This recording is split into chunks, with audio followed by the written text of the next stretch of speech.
이 세상을 본받지 말라라고 하는 이러한 말씀을 가지고 함께 은혜를 나누고자 합니다.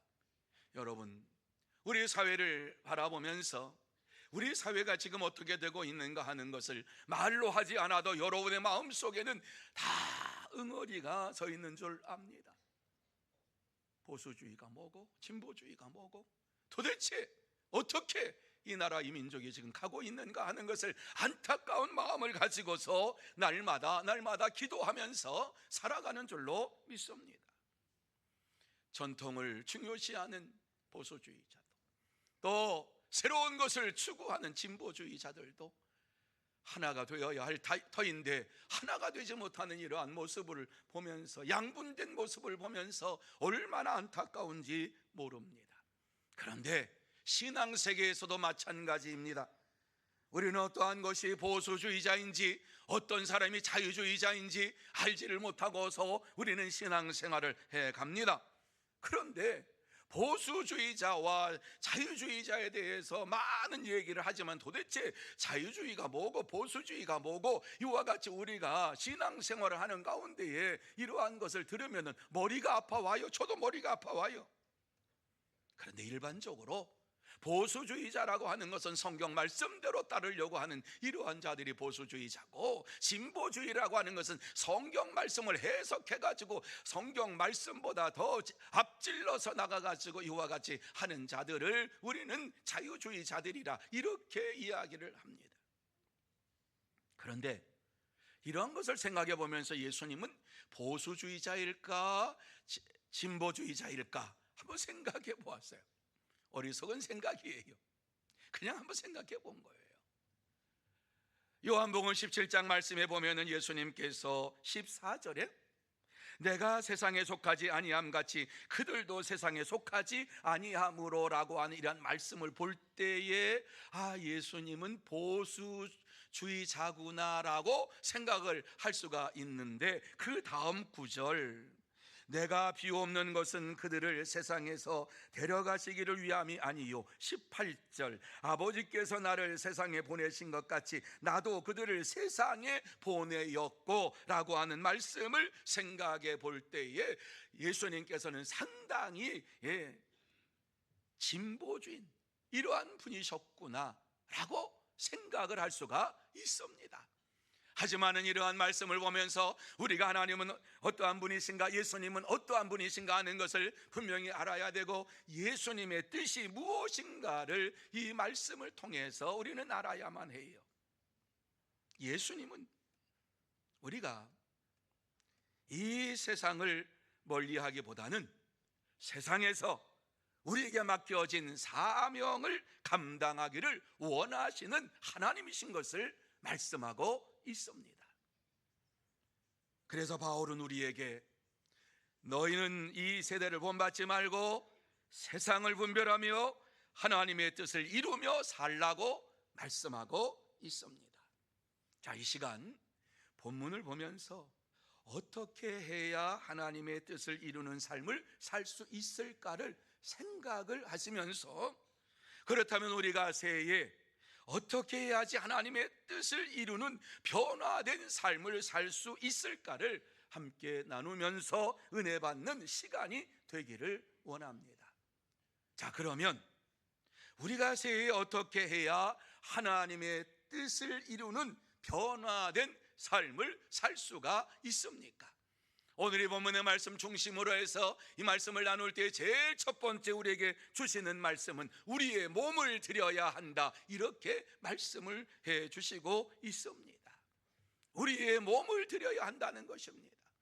신앙생활에 있어서 가장 귀한 것이지요, 가장 이것이 앞서야 되는 것이지요, 우리의 몸을 드리지 아니하는 신앙은 거짓된 신앙이라고 성경은 말씀하고 있지요.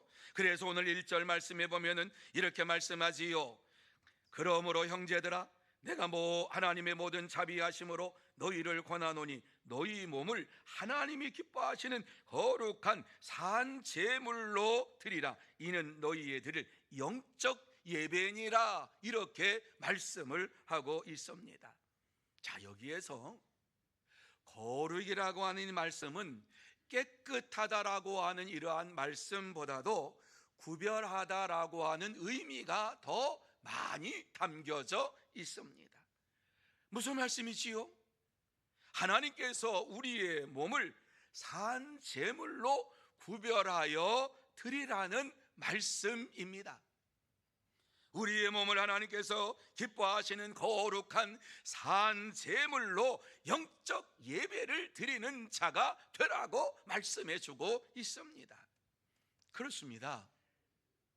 저와 여러분 모두 다 우리의 몸을 하나님이 기뻐하시는 거룩한 산 제물로 드리는 것이 영적 예배요, 우리가 드려야 할 예배인 줄로 믿습니다. 이러한 예배가 사라지면 그 예배는 죽은 예배예요, 죽은 예배. 여러분, 우리가 예수를 믿고 난 후에 놀라운 변화는, 놀라운 발견은 우리의 몸이 하나님의 성전이라고 하는 사실을 알게 된 것이지요. 성령이 거하는 전이라고 하는 사실을 우리에게 말씀해 주고 있는 것이 바로 고린도전서 6장 19절 이하에 나와 있는 말씀입니다. 우리 같이 한번 읽습니다. 시작. 너희 몸은 너희가 하나님께로부터 받은 바 너희 가운데 계신 성령의 전인 줄을 알지 못하느냐? 너희는 너희 자신의 것이 아니라 값으로 산 것이 되었으니 그런즉 너희 몸으로 하나님께 뭘 돌리라고요? 영광을 돌리라. 이렇게 말씀을 해주고 있습니다. 우리의 몸은 성령의 전이라고 하는 사실을 우리에게 분명하게 말씀을 해주고 있습니다. 성령께서 거하시는 전이다. 이러한 것을 네가 알고 있느냐? 이렇게 말씀하시면서 너희 가운데 계신 성령의 전인 줄 알지 못하느냐? 너희는 너희 자신의 것이 아니라고 말씀하고 있어요. 우리의 것이 아니라고 말씀하고 있어요. 값으로 하나님께서 우리를 사셨다라고 말씀하시면서 그러므로 너희 몸을 하나님께 몸으로 영광을 돌리라 이렇게 말씀하고 있어요. 믿음의 삶을 살면서 우리의 몸을 하나님 앞에 영광으로 돌리지 아니하는 이러한 것은 참된 예배도 아니요 참된 영광을 돌리는 것이 아니라고 하는 것이에요. 물론 이와 같이 우리의 몸이 갑자기 어떤 초능력이 생겨가지고 변화가 일어났다라고 하는 이러한 말씀이 아니지요. 예수 그리스도를 믿을 때에 예수님께서 내 속에 거하시기 시작했다라고 하는 말씀인 것이지요. 하나님께서 성령으로 우리에게 찾아오신 것입니다. 하나님은 우리의 몸을 거룩한 성전으로 사용하시기를 원하고 계십니다. 그러므로 더 이상 우리의 몸은 우리의 것이 아니고 하나님의 것인 것을 분명히 알고 믿음의 길을 걸어가야만 하는 것이지요. 그러므로 우리 몸은 하나님이 기뻐하시고 원하시는 일에 사용하는 데 최선을 다해야 할 줄로 믿습니다.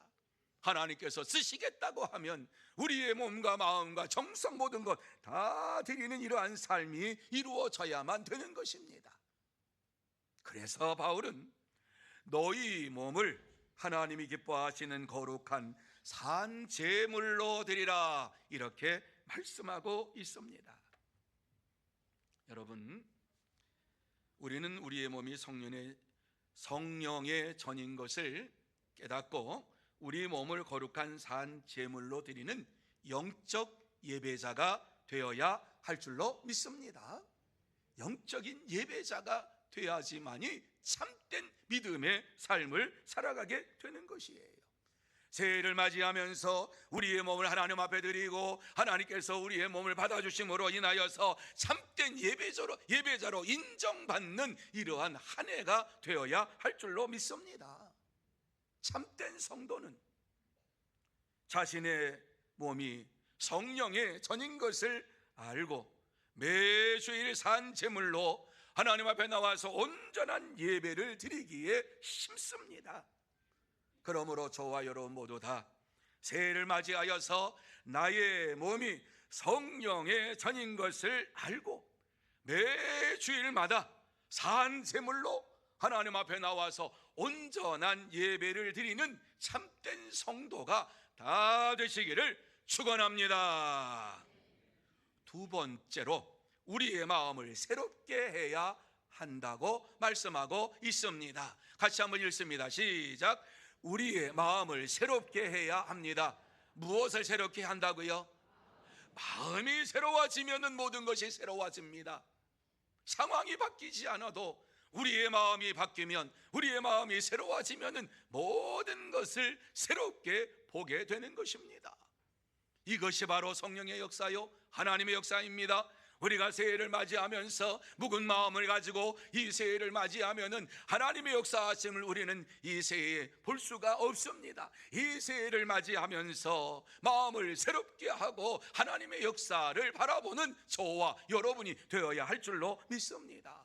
그래서 바울 사도는 2절 상반절에 너희는 이 세대를 본받지 말고 오직 마음을 새롭게 함으로 변화를 받아, 이렇게 말씀을 주시고 있습니다. 여기서 변화를 받아라고 하는 말씀은 스스로 변화될 수 없다는 것을 말씀하고 있어요. 그러니까 이건 수동태예요, 수동태. 능동태가 아니죠. 외부에서 어떠한 조건이 형성이 돼야지만이 변할 수가 있다는 말씀이지요. 이 말씀의 의미가 뭐예요?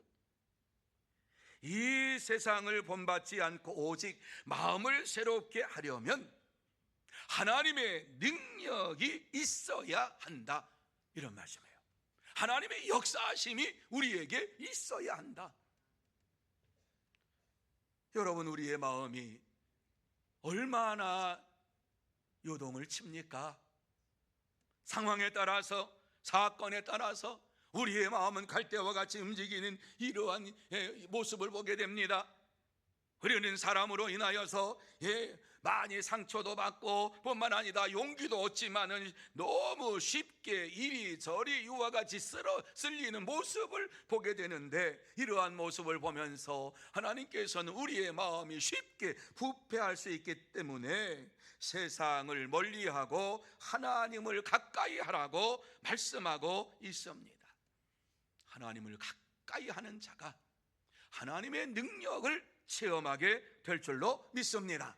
하나님의 능력이 임하면 마음이 새롭게 될 줄로 믿습니다. 여러분, 우리는 스스로 마음을 새롭게 할 수 없는 자인 것을 잘 알고 있습니다. 우리는 스스로 내가 얼마든지 변화될 수 있고 새롭게 할 수 있다. 여러분, 마음을 그렇게 조종할 수 있습니까? 우리의 뜻을 세워서 달려가는 것은 그렇게 할 수 있어요. 그러나 우리의 마음을 새롭게 하는 것은 우리의 힘으로 될 수가 없는 것을 보게 됩니다. 그래서 이 사실을 시편 1편 1절에서는 이렇게 말씀하고 있지요. 같이 한번 읽어볼까요? 읽습니다. 시작. 복 있는 사람은 악인들의 꾀를 따르지 아니하며 죄인들의 길에 서지 아니하며 오만한 자들의 자리에 앉지 아니하고 오직 여호와의 율법을 즐거워하여 그의 율법을 주야로 묵상하는 도다. 아멘. 우리가 스스로 우리의 마음을 새롭게 할 수 없는 자라고 하는 사실을 분명하게 말씀하고 있어요.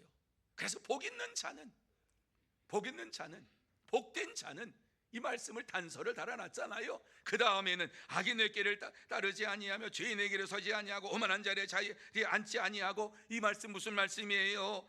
악인의 꾀에 넘어가고 죄인의 길에 서고 오만한 자리에 앉아가지고 생활하는 이러한 자라고 하는 것을 전제하고 있는 것이지요.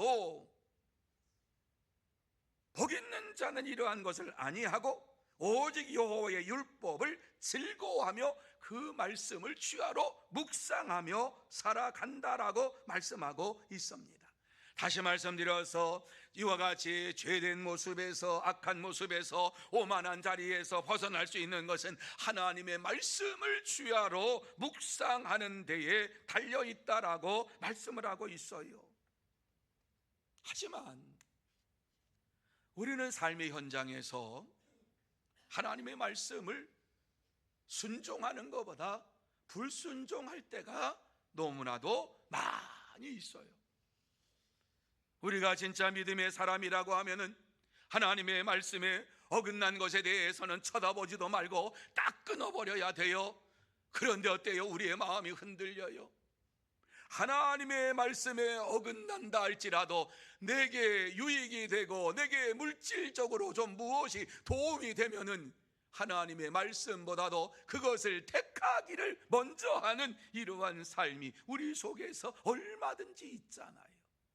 하나님 말씀이 아니면 아니라고 딱 잘라버려야 되는데 그렇게 하지 못하잖아요. 이것이 잘못된 것이라고 하는 것을 알면서도 이것이 정말 하나님 보시기에는 악한 것이라고 하는 사실을 알면서도 그것을 우리는 끊어버리지 못하고 살 때가 얼마나 많이 있습니까?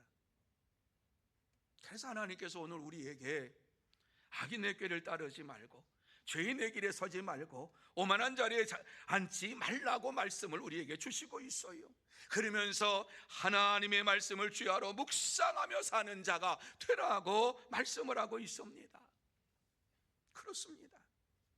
참된 성도는 악인을 멀리하고 죄인의 길에 서지 아니하고 오만한 자리에 앉지 않고 말씀을 날마다 주야로 묵상하면서 믿음으로 생활합니다. 여러분, 하나님께서 우리에게 원하시는 것은 말씀을 따라 순종하며 새로운 삶을 살기를 원하고 계십니다. 새해를 맞이하여서 하나님께서 우리에게 이와 같이 말씀하고 있는 것은 이 세대를 본받지 말고 날마다 말씀을 따라 순종하는 믿음의 삶을 사는 자가 되라고 말씀하고 있어요. 우리를 너무 잘 아시는 하나님이시잖아요.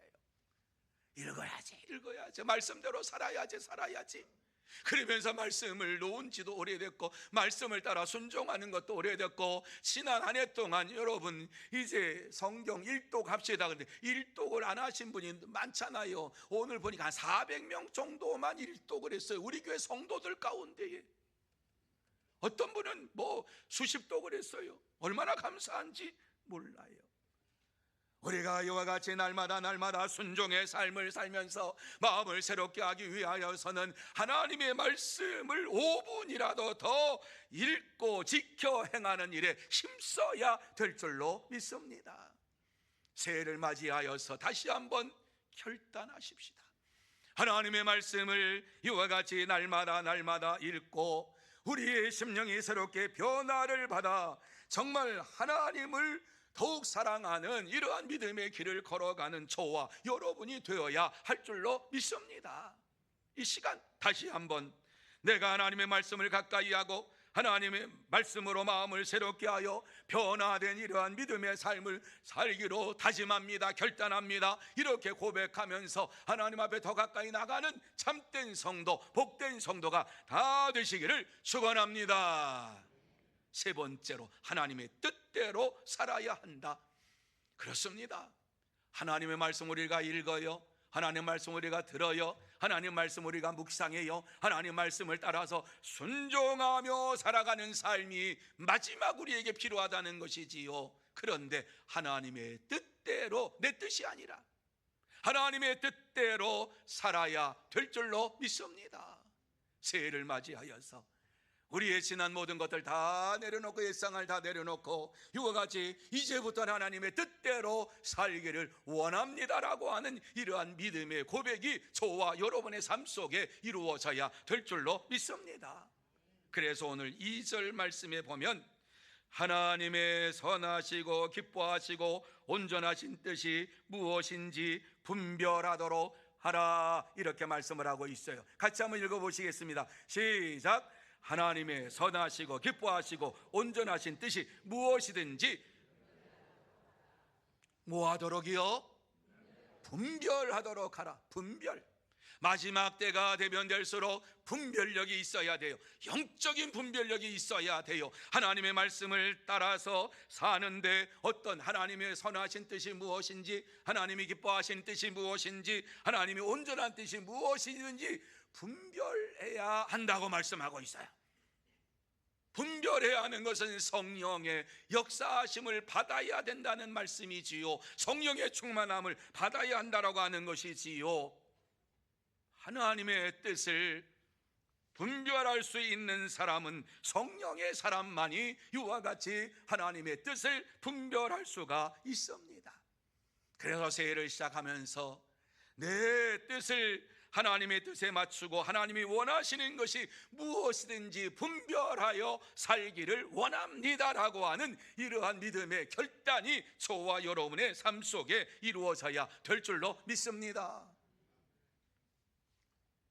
미국의 유명한 오페라 가수였던 제롬 하인즈의 신앙 고백이에요. 그는 굉장히 당대의 아주 위대한 이러한 오페라 가수로서 사람들에게 알려졌어요. 오페라라고 하는 것은 연극인데 노래로 하는 거잖아요. 근데 세속적인 이러한 오페라 가수로 굉장히 널리 알려져 가지고 많은 사람에게 존경받고 칭찬받고 많은 부와 영화를 누렸던 이러한 사람이에요. 그런데 그러한 삶을 살다가 보니까 너무 마음이 공허해져서 어느 날 자기가 있는 사무실에서 텔레비전을 딱 켰는데 텔레비전에 한 사람이 찬양을 하는 이러한 목소리를 들었어요. 가만히 보니까는 그것은 빌리 그레이엄 목사님이 선교대회를 하고 있는 이러한 가운데 설교하기 직전에 조지 베버리 쉐아가 나와서 하나님을 향하여 찬양하는데 그 찬양은 주 예수보다 더 귀한 것이 없네, 이 세상 부귀와 바꿀 수 없네, 바리톤으로 이와 같이 강단에 서서 쫙 찬양을 하는데 그 찬양을 들으면서 제롬 하인즈가 깜짝 놀랐어요. 어떻게 저렇게 정말 영감 있는 바리톤 목소리로 저렇게 찬양할 수 있을까? 그런데 왜 저 사람은 저러한 재능을 가지면서 저기에서 왜 노래하고 있지? 나와 같이 이와 같이 이곳에서 무대에서 오페라 가수로 이와 같이 하면은 부귀 영화를 누릴 수가 있고 세상의 모든 것을 다 가질 수가 있는데 저렇게 감동적인 이러한 목소리를 가지고 바리톤 목소리를 가지고 왜 저기에서 저렇게 살고 있지? 그러한 생각을 가지면서 빌리 그레이엄 목사님의 설교를 듣는 가운데에 그에게 놀라운 역사가 일어났습니다. 자기가 죄인인 것을 한 번도 느낀 적이 없어요. 자신은 이와 같이 잘 나가는 이러한 가수예요. 그리고 모든 사람의 존경받는 사람이에요. 그런데 어때요? 그 말씀을 들을 때에 모든 사람이 죄를 범하였고 죄를 회개하지 아니하면 지옥에 가는 것이고 이 죄에서 해결함 받을 유일한 길은 예수 그리스도를 믿는 것이라고 하는 강하게 이와 같이 말씀이 나올 때에 그 말씀을 들으면서 이 시간 예수를 믿기로 작정하신 분들은 다 나오시기 바랍니다. 그리고 텔레비전을 보시는 분은 그 자리에 무릎을 꿇으시기 바랍니다. 자기도 모르는데 무릎을 덜커덕 꿇어버렸어요. 왜? 죄인인 것을 깨달아서. 내 마음이 공허하고 이와 같이 술이 없으면 이 공허함을 달랠 수가 없는 이러한 인생길을 걸어가는데 이것이 다가 아니구나, 내가 죄를 지었기 때문에 이와 같은 지금 공허함을 가지고 살고 있구나, 그러면서 하나님 앞에 자신의 죄를 자복하고 내가 이제부터 예수를 나의 구주 나의 하나님으로 영접합니다, 나의 인생의 주인으로 영접합니다, 이렇게 예수님을 텔레비전 앞에 놓고서 영접을 했어요. 그리고 마음속에 이제부턴 내 뜻대로 살지 않고 하나님의 뜻대로 살기 원합니다 하면서 결단했어요. 결심했어요. 그리고서 이제 그가 오페라 가수로서 지금 공연을 앞에 놓고 있는 이러한 주인공으로 이와 같이 공연을 앞에 놓고 있는데 이제 사무실에서 팩스로 이와 같이 썼어요. 나는 이 주인공의 역할을 할 수가 없습니다.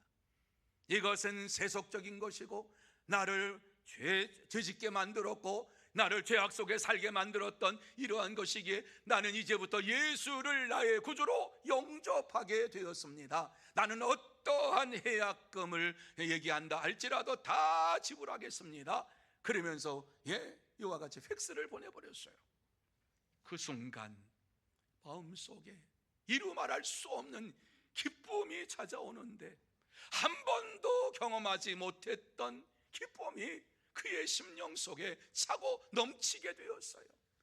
예수 그리스도를 믿고 예수 그리스도를 따라서 하나님의 뜻대로 이와 같이 내가 살기를 원합니다 결단하면서 자기가 가지고 있는 모든 것을 내려놓고 포기하고 이와 같이 하나님의 뜻대로 살기로 다짐하며 결단할 때에 밀물처럼 밀려오는 이와 같이 큰 은혜를 받는데, 하나님은 살아계시고 하나님은 역사하신다라고 하는 이러한 것을 처음으로 느끼게 되었고, 이와 같이 하나님의 사랑을 깨닫게 되었고, 나 같은 죄인을 구원해 주셨다고 하는 것을 생각할 때에 기쁨이 차고 넘쳤어요. 그 사무실을 나오면서 저녁에 뉴욕의 밤거리를 홀로 걷는데 자신도 모르는 사이에 감동을 받았던 그 찬송이 나오기 시작합니다.